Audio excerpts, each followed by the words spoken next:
சொல்லு sir. Sir, இப்போ தமிழகத்தில் காங்கிரஸுக்கும் திமுகவுக்கும் ஒரு முரண்பாடான ஒரு கொள்கைகள் வந்துருக்கு. கார்த்திக் சிதம்பரம் என்ன சொல்லியிருக்காரு, திமுக கூட்டணியில் இருக்கிறதுனால நாங்கள் கூணி குறுகி போகணுங்கிற அவசியம் கிடையாது.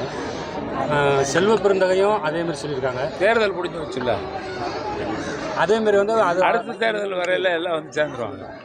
இப்போ தற்பொழுது பார்த்தீங்கன்னா அதை பற்றி அறிக்கை கொடுக்கணும்னு சொல்லி அஜய்குமாரிடம் வந்து மேலே தலைமை காங்கிரஸ் வந்து திமுக என்ன தான் செஞ்சுக்கிட்டு இருக்கு, காங்கிரஸுக்கும் திமுகவும் கூட்டணியில் இருக்கும் போது முரண்பட்ட கோரிக்கைகள் காங்கிரஸ் சேர்ந்து வருதுன்னு சொல்கிறாங்க.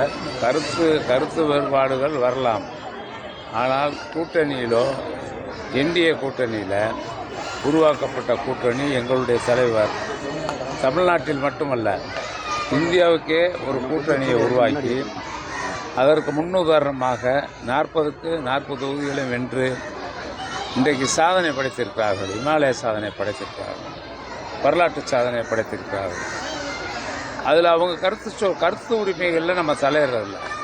ஏன்னா திமுக கருத்து வாதங்களையே எடுத்து வச்சு வாதத்துக்கு வாதம், எதாக இருந்தாலும் அரசியலுக்கு அரசியல், இந்த களத்தை எல்லாம் சந்தித்து வந்த இயக்கம் திராவிட முன்னேற்ற கழகம். பேரறிஞர் அண்ணாவாக இருந்தாலும் கலைஞராக இருந்தாலும் நம்முடைய தலைவர் தளபதி மு.க. ஸ்டாலின் அவர்களாக இருந்தாலும் உழைப்பால் உயர்ந்த தலைவர்கள். அந்த தலைவர்கள் தமிழ்நாட்டில் இன்றைக்கு கல்விக்காக எவ்வளவு முக்கியத்துவம் கொடுத்து கொண்டிருக்கிறார்கள் என்பதை நீங்கள்லாம் நன்றாக அறிவீர்கள்.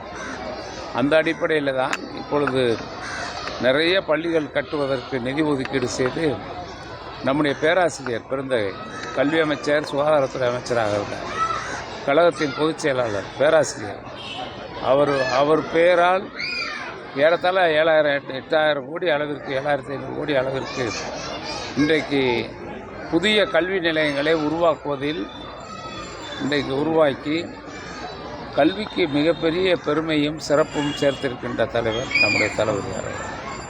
சார், தொடர்ந்து திண்டுக்கல் மாவட்டத்தில் இப்போ பழனி அடுத்து இப்போ திண்டுக்கல்லில் இந்த மாநகராட்சி நிர்வாகத்துக்கும் அறநிலைத்துறைக்கும் வந்து ஒரு வாக்குவாதமானது வந்து முற்றிக்கு போய்கிட்டே இருக்குது.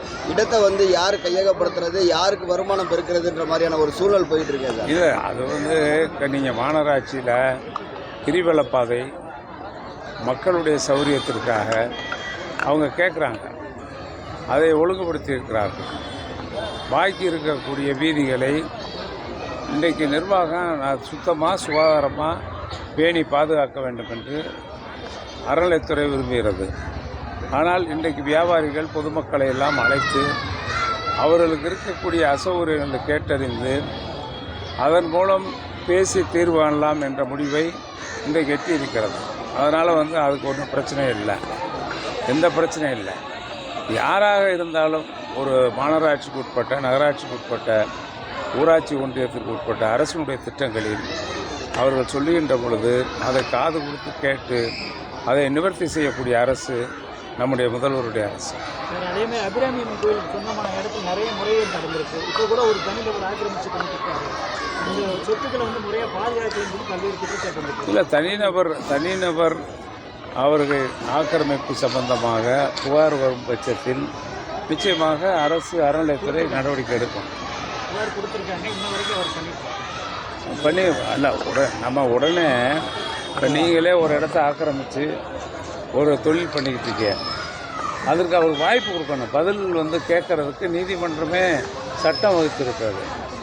எந்த குற்றச்சாட்டுகளையும் நாம் சொல்லுகிற பட்சத்தில் நீங்கள் ஆக்கிரமித்திருக்கிறீர்கள், அரசு கோயில் நிலத்தை ஆக்கிரமித்திருக்கிறீர்கள், ஆகவே உங்களுடைய விளக்கம் கேட்க வேண்டும் என்பது ஒரு அடிப்படை உரிமை, ஒவ்வொருவருடைய தனிப்பட்ட அடிப்படை உரிமை.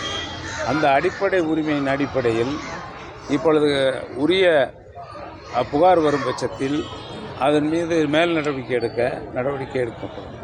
இந்த மாநகராட்சி நிர்வாகத்தில் இப்போ தற்போது இந்த சம்பளம் மற்ற வரி கட்டுறது சம்பந்தமாக 5,4 கோடி ரூபாய் வந்து அதை மறைச்சி இது பண்ணியிருக்காங்க அப்படின்ற மாதிரி சொல்லி விசாரணை நடந்திருக்கு. இது தொடர்பாக வந்து அரசு எந்த மாதிரியான நடவடிக்கைகள், அதனோட முழுமையான விசாரணை இப்பொழுது நடைபெற்று கொண்டிருக்கிறது.